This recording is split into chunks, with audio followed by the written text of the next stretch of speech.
Hello, welcome to the daily drawing. Today we're going to be drawing a lion. Usually we always start with the body first, but today we're going to start with the actual kind of like the mane area, and then we're going to tack on the body from there. The reason being is that it's kind of like turned towards the front and the side, so it's a little bit confusing. So drawing the thing that's in the front is most helpful. Alright, so I'm going to start with a frowny face on the top, like this, and then I'm going to drop it down in a parenthesis on the side. And I want to go down pretty far because we want to go all the way down the length of the mane. And then right here we have kind of a greater than less than sign making up this corner of the mane. So I'm going to go down at an angle at the top, do a curve just slightly, and then go down to the bottom area. Now I want to make sure that all of this is still very curvy. I don't want there to be any sharp triangles unless I'm going for more of a stylized drawing. All right, so from here, now that I have my mane, I can see that the face is kind of in the top leftish of the mane. We have it to where it's kind of almost like a triangle that doesn't go fully pointy.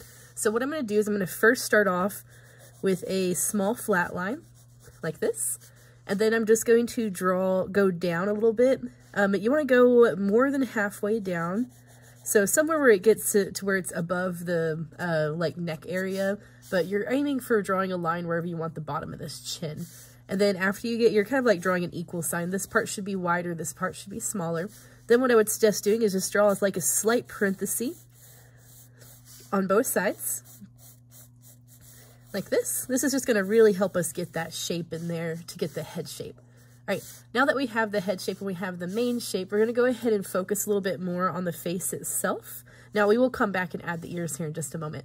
The face is slightly turned to the side, so it's not dead on straight. So what I would do first is I would draw like a line of symmetry that's making a slight diagonal line, like this, just to really help us line up everything so it's not perfectly centered.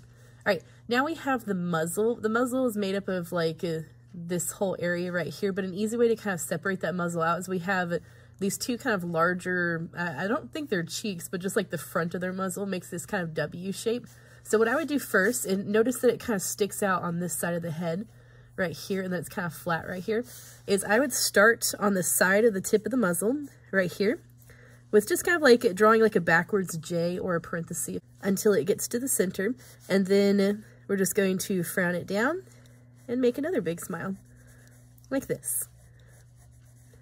Now the reason that we stop at the center is because that's going to be our line of symmetry, and that can help us line up the mouth with the nose and with the eyes later as well. So it's kind of like you're drawing like just a curvy W. And then what we can do is we can draw a little bit of a curve down here for that chin area, and that's where we see that kind of white fluffy part for that chin. Now you can make this roaring if you wanted to drop the mouth down a little further and add teeth and stuff in there, but I'm just going to keep mine because I like the serious pose of this one, so I'm going to keep it that way, but feel free to change it if you want to. All right, so now from here I can draw my nose. My nose is going to be kind of divided in half almost in this area, so I'm just going to draw a V to start out with, and then after I draw that V, I'm just going to draw a smile to cap off the top like this. And you can fill it in, or if you want to do more detail, there is some more detail you can get on the nose, like the little nostril holes and like small details like that. I'm going to keep mine somewhat simple today. All right, so then I'm just going to drop down that line to connect it to the center, since they do have that crease going down the center of their muzzle, so that I have a muzzly shape. All right, now that I have my muzzle finished, then I can go ahead and do the cheeks. Here I see that there's a slight curve for my cheek, so I actually kind of already have it, so I'm just going to redefine it by adding a slight more exaggerated parenthesis if it is too flat. Now, if yours is already curvy, you don't have to really do that part, but just kind of look at it and assess if you need to change it. Over here, my cheekbone is very kind of diagonal. Diagonal? Yes, diagonal is the word. But I can see the actual bone itself curving right here. So what I'm going to do is I'm just going to draw a slight diagonal line here, and then I'm going to add a slight smile where I want my cheekbone. This cheekbone should be across from the other one. That way I can have the form of my face. Now, if you're like, I want to keep it very simple and I don't want extra details, you don't have to add that extra cheekbone curve, but I would kind of shape up the face so that we have a little bit more of our cheekbone area. All right, now that I have that, I can go ahead and do my eyes. Now, if you look and measure, if I go from the bottom of the chin to the nose, I should be able to fit one whole muzzle area before I reach the eyes. So if I take the nose to the chin measurement and go up, that's where I need to have my my eye line going. So this distance to this distance, going up here, that's about where I need to have my eyes. So what I'm going to do is I'm going to very lightly draw a little smile where my eyes are going to go. Now, the reason I'm drawing a slight smile rather than a perfectly flat line is that it's slightly looking down. When you look down, the eye line is going to create a slight curve to it. All right, so if you go up from about the corner of the nose and go up like this, that's where it's going to line up for the eyes. So now for this particular eye, this one's going to be a little bit more of a diagonal, as you can see. So it's not going to line up perfectly, but it is going to be a slight diagonal from here. So if you kind of eyeball it, or if you want to sketch lines like I have, then that can help you out with drawing the eyes. Now their eyes are a particular shape. Notice they have a really big teardrop area, and then they have kind of like the eyes themselves are very round, but it's kind of flatter on the top and rounder on the bottom. So to get that shape, what I'm going to do is I'm going to start with just kind of like a frown line on the top, like this. And then I'm going to do a slight smile, like this. I'm going to try not to make it too wide, because I don't want to go for like a really, really round cartoony eye. Unless that is what you're going for, then you can definitely do that. All right, so now I'm going to follow that same line. I'm just going to do a slight frown, like this. And then I'm going to do a slight smile. And of course, you can add like a pupil in there. You can even add a highlight in the pupil. So here I'm just going to add a little circle, but I'm not going to fill in that circle entirely. That way it makes it feel more like the eyes. And of course, if you want to, you can erase a little bit of those lines if you chose to draw those lines, but make for sure that you have a little black line coming from the corner that's kind of aiming towards the nose, because that's very distinctive of lions, is they have like teardrop things coming down from their face, along with other big cats have them as well. All right, some small details that you can add that are optional is you can add like wrinkles in the forehead just by drawing kind of like opposite parentheses. You can add some wrinkles around the muzzle just by, once again, just drawing more kind of parenthesis shapes. That just kind of gives you a little bit more, like I guess where the muscles and stuff would be if you chose to draw those things. So just a couple wrinkles can really add some character to the lion. All right, so from here, what I'm going to do, hi Teddy, is I'm going to go ahead and draw the ears. Now the ears are very much overlapped by the fur. Right here we can see this ear right here pretty easily. This ear is completely hidden. So what I'm going to do is I'm going to go ahead and draw this ear over here. If you notice, it goes across from the forehead. So if I go across from the forehead here, that's where I'm going to draw my ear. All I'm going to do is I'm just going to draw a simple frown like this. And the ears aren't like super, super big, so don't draw them like really big. Otherwise, you're going to get more of a kind of like a rabbity type ear. And then on the inside of the ear, what I'm going to do is I'm just going to draw a Z line to indicate the fluff that's on the inside of the ear. And I also did a small line above it to indicate where the ear is kind of folded a little bit. Now, if you want to draw the other ear, you can. It is going to be hidden. In this particular picture, it's hidden. But if you want to go ahead and draw it and then like unhide it, then you can. And that way you know for sure that there was 2 ears in there. All right, so now that I'm done with the head area, I'm going to go ahead and do the detailing on the mane, and then I'll finish up with the body afterwards. So the mane's pretty, it looks really complicated, but it's really not that bad. You'll notice that there's 2 different color chunk areas. That's really helpful with drawing the textures. So the texture is basically a Z line. So what I'm going to do is I'm just going to add slight, kind of like M's and W's, but I'm going to add slight curves to them. So essentially going like this, but instead of making it perfect, you make it kind of wonky.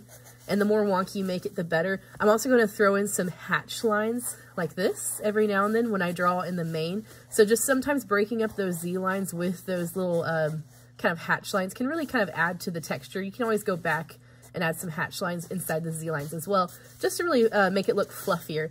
Now, the tricky part of this, though, is going to be making sure you go in the right direction. So if you look around at the picture, you can see that the fur changes directions in some areas. So like right here, we have it going straight up, and then we have it kind of blossoming out from the face.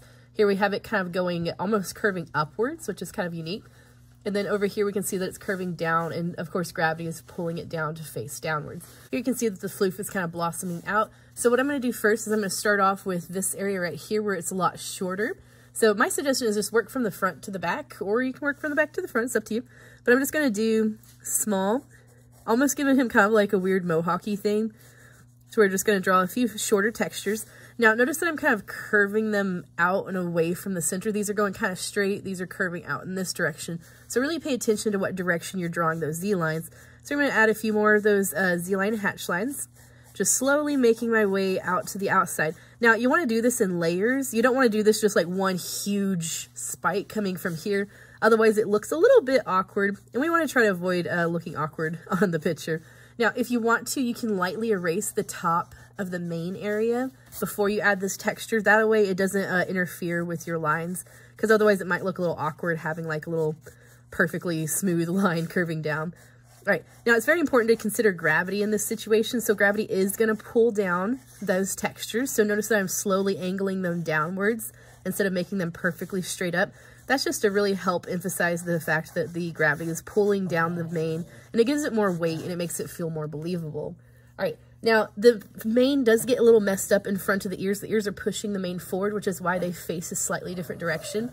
So right here in front of the ears, I'm going to kind of curve them upwards like this until I touch the ear, and once I touch the ear, then I can kind of stop. Same thing kind of over here. You can see where the ear is hidden. You can kind of see it right there. It's hidden behind the mane, but if you chose to draw the ear, feel free to just stop whenever you touch the ear. That way it kind of makes it feel like the ear is actually exposed and you can see it better. All right, so here I have my mane on the top. Now I can start working on the mane on the side. You can see that there are clusters. So here's one major cluster right here, which is what I'm going to start with. So it starts on the kind of ear mane, which sounds silly. I'm going to start on the ear mane. I'm just going to first do kind of an outline, which is kind of helpful sometimes. So you can choose to work your way from the top to the bottom, or you can choose to outline it like this. Once again, I'm just going to lightly erase where I can still see it, that line. And then of course I'm going to still draw the lines kind of facing downwards because gravity's pulling that mane down.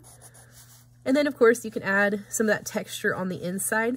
I would do some really, really short lines maybe on the outside of the head, just so that it can kind of like transition the mane from long to short or short to long. And of course, if you are adding textures on the inside of the mane, make sure that you are still following the direction that the fur goes. And if you're using a reference, definitely feel free to zoom in, especially once you get close to the head. Sometimes you'll have like curlier fur. I'm just going to keep mine pretty simple. I'm not going to make it too complicated. So, but like if, for example, do you see where it gets a little bit more wavy right here? That if you want to do it slightly more realistic, you can get that more wavy texture. All right, so now I have, this is kind of like a second cluster right here that I'm going to go ahead and do. So from the back, I can see that the fur starts laying down flatter because of gravity pulling it down. So you don't have to make it super spiky on the top unless you just want to. Then it'll make it look as though it's a little bit more roughed up, which could be pretty cool. Like maybe he's been like fighting or something, or maybe he went hunting.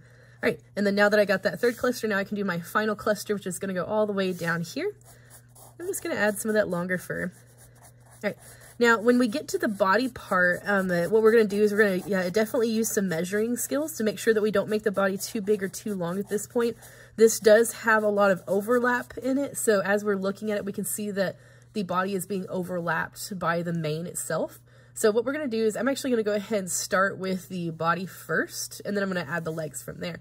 So if I measure the size of the head like this, the body's smaller than the mane is. So if I try to figure it out, so if I measure the body first, so it's like this, then I go over, from the outside of the mane, it should meet to the center of the face. So what I'm going to do is I'm going to measure this. I'm going to go out. That's where I need to have the end of my body, is somewhere out there. So if I look at the picture, I can see that across from the lion's eyes, that's where I should have the body starting. So I'm going to go across from the eyes, right about here.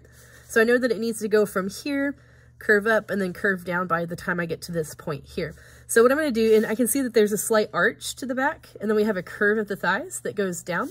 So I'm just going to start off with a slight smile, and then I'm going to switch that smile to a slight frown like this. Now, because this is in perspective, meaning that it's walking towards us, it makes the body seem a little bit too short. Just trust yourself whenever you're doing, as long as you're measuring it and you're getting it close to accurate, then you'll be fine. All right, so here I can see that the mane is a little bit longer than the body. So I'm going to go across from the mane and go up a little bit, and that's where I'm going to do a slight smile for the body. So it looks like there's just a weird bean sticking out from this line, and that's totally fine. All right, so I'm going to start with the front legs, and then I'm going to do the back legs last. For the front leg, I'm going to measure it. If I measure from the top of the front leg that I can see coming out of the mane to the bottom of the foot and go up, it looks like it's lining up with the bottom of the mane to the ear. So this distance right here is how far I want to draw my leg. And so I'm going to do this right here so that I know that this is about where I need to make my leg go from and to. So whenever I go to draw this leg, we can see that it's a slight diagonal line. It has an incline change where it goes down and then it goes back out to a diagonal line. So I'm going to start with a diagonal line. I'm going to go down slightly, kind of like pretend it's a waterfall. It goes down, and then I'm going to go back out with a diagonal line. Now, I don't want to touch this yet because I want to leave space for the actual toes. Notice that their toes are very round. So what I'm going to do for the toe part is I'm going to draw a big parenthesis like this.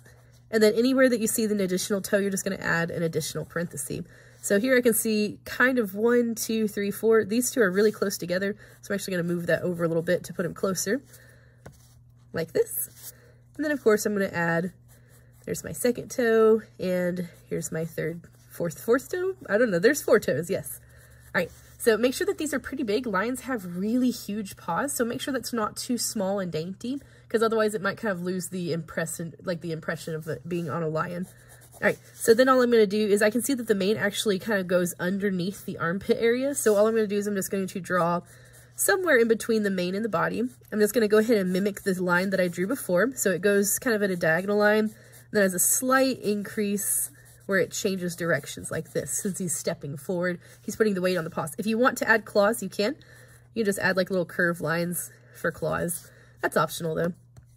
All right, so before I move on to this other foot, because this one is overlapped by the mane, I'm going to go ahead and add another section of the mane that's going to kind of crawl underneath this armpit.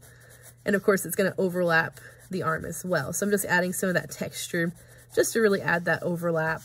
They're really fluffy animals, I guess. I wonder if they're cuddly and soft, or if their fur is like really hard and coarse. Something to find out on another day. All right, so now for this leg, because he's kind of turning as he's stepping, notice that this foot is a little bit higher up than the other one, and we have kind of a nice triangle of space in here. Looking for those negative spaces can help you draw it. So what I'm going to do is I'm actually going to first draw that negative space as that kind of triangle-y shape. So I noticed that it's kind of like, if I go across from this mane here, it should be across from that. So crowing across, that's where I'm lining it up at. And then I'm just going to go ahead and draw my paw. So I'm going to do the same technique I did before. So I'm just going to draw a parenthesis like this, making sure that it's not the same length. I want it to be a little bit shorter than the other one. Now on this one, I only see 2 toes, and then I see the dew claw. I don't see more than 2 because it's turned to the side. So I'm only going to draw 2 parentheses this time, like this. And then I want to make sure that the foot gets enough width, so make sure that it goes a little bit wider than what you stopped this line at. And then whenever you're satisfied with the width, then all we're going to do is we're just going to carry that diagonal line back up to the front, like this. There is a little bit of a curve. I think it's the dew claw maybe, or maybe it's just an ankle. I don't know. But there's a little bit of a parenthesis that we need to draw, or not a parenthesis, a smiley face right here that we can draw. And then of course we have more fur covering that leg. So I'm not going to fully connect this. I'm going to allow a little bit more fur to cover that leg and then go up to the body, because they are once again very fluffy. All right. So there's that leg. There's some more details that you can add, like more claws. There are some slight imperfections that if you're going for realism, it's not perfectly smooth. You can make it a little bit wonky. I'm just going to keep mine a little bit more in that cartoony aesthetic for now. All right, so now that I got my front legs, I'm going to go ahead and do my back legs. So here I can kind of see that this curves up into the body like this, and here I can see my thigh going down. So their thighs are actually a little bit skinnier right here because of the perspective. So what I'm going to do is I'm going to draw, starting from the back of the body, I'm going to drop down kind of like a really long oval shape like this. And then from there, I can see the back leg is going to go down a long oval, and then we're going to have a slight ankle stick out, and then it's going to go down again. If I look at it and go across, it's about the same distance down that this foot is. So if it's helpful, draw a line flat like this.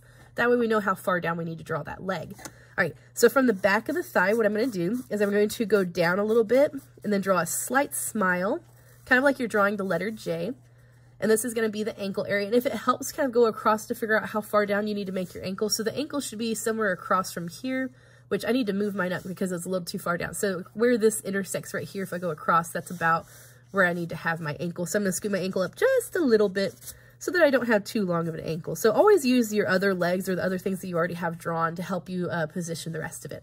All right, so then after I have the curve for my ankle, I'm just going to curve it down and go straight until I get to where I want to draw my foot. And here I can see 4 toes, so I'm just going to draw a little parenthesis. There's 1 toe, 2 toe, 3 toe, and 4 toe. And of course, if you want to draw claws, you can draw claws. All I'm doing is just kind of like making a thicker smile or thicker frown or parenthesis to draw those claws. Now, the reason I'm drawing these paws smaller than the front paws is because they're further away, and because they're further away, they seem smaller. So yeah, all right. Now what we're going to do is we're just going to curve that back up. So I'm going to go ahead and just go kind of straight at first until I get across from the ankle, and then I'm just going to curve it until it meets back up to the inside of the thigh like this. Once you are satisfied, you can erase the lines on the inside so that you have just this part showing. Now, on the thigh part itself, we do have kind of like a, where the belly meets the thigh. So if you want to kind of add a little bit more of a curve right here and kind of change up the angles, you can. You can leave it smooth and flat if you want to, but I do see that there's a slight dip right here. So I'm just going to change that line to make it a little bit more wonky. And I see that the fur kind of curves all the way back until it touches the thigh. So I'm going to add a little bit of that longer fur until we get to the thigh, just by adding a slight wiggly line going all the way back, just because they have that kind of mane fur going backwards. And of course, you can change up the angle of the fur. It looks like it kind of curves a little bit in some areas, and that's totally fine. All right, so now that I got my fluffy belly and I have my leg, all I have to do is this one in the tail. So on this leg, sorry, I hiccups, we can see that it kind of follows the same action, is that we're going to start somewhere on this thigh. We're going to do a slight parenthesis until it gets where the ankle goes. We're just going to drop it down just like before. This one needs to be a little bit higher up than the previous one because it's a little bit further back. And I'm just going to do the same technique here. This one I only see about 2 toes, so I'm just going to do 1, 2 toes. And then I'm just going to follow it back up, go straight until you get across from the ankle. Once you get across from the ankle, we're just going to draw a parenthesis until we touch the body. And of course, don't worry about making it perfect. The more irregular you make that, the more natural it's going to feel. And if you want to add another toe, you can, but don't go too crazy, okay? All right, so there is some like veins and stuff in there that you could draw if you want to make it more realistic. I'm just going to leave mine smooth. All right, the last thing we have to add is the tail. And of course, you can reposition the tail and move it if you want to. This, it looks like it's growing out of the like back of the leg because it's kind of curving inwards first and then going out. But the tail is just an extension of the spine, so it'd be coming out in about this area. So I'm just going to go ahead and extend my tail. I'm going to change the direction just to make it look more interesting. So I'm just going to do a slight frown at first. Then I'm going to curve it up like this, just to give it a little bit more movement in that direction. So after you have the initial line for your tail, what you're going to do is you're going to make it slightly thicker at the tip, and then make it slowly get a little bit smaller as it gets to the very end of it. And then you're just going to add a poof at the end for the fur. So it's kind of going to look like a leaf shape or like a little kind of like a teardroppy shape. But of course you can change that up and then just add a little texture on it because they have fur on the tip of their tail that's pretty long. All right, so there's the lion. Definitely you can add more details if you want to. I'm going to go around and add a couple more details that I would like to add just to make it feel a little bit more believable. If you want to stop here, feel free to. I'm just going to go around. I'm going to add a little bit more texture. So all I'm doing is I'm doing like little bitty hatch lines in the shorter fur area just to give a little bit more texture into the lion itself. And I'm especially focusing on the area that have large clusters of muscle or where the fur kind of transitions from longer fur to shorter fur. Something that you could add also is they have like these spots on their muzzles. That's kind of like where their whiskers are coming out of, I'm assuming. And you can also add like little lines for whiskers just by drawing like little extended frowny faces. Don't go too crazy, otherwise he might be a little too whiskery. But yeah, so I'm just going to add a little bit more texture in some of these other areas, especially with the kind of wrinkly areas. Anywhere that we have maybe like the ankle bumps and stuff.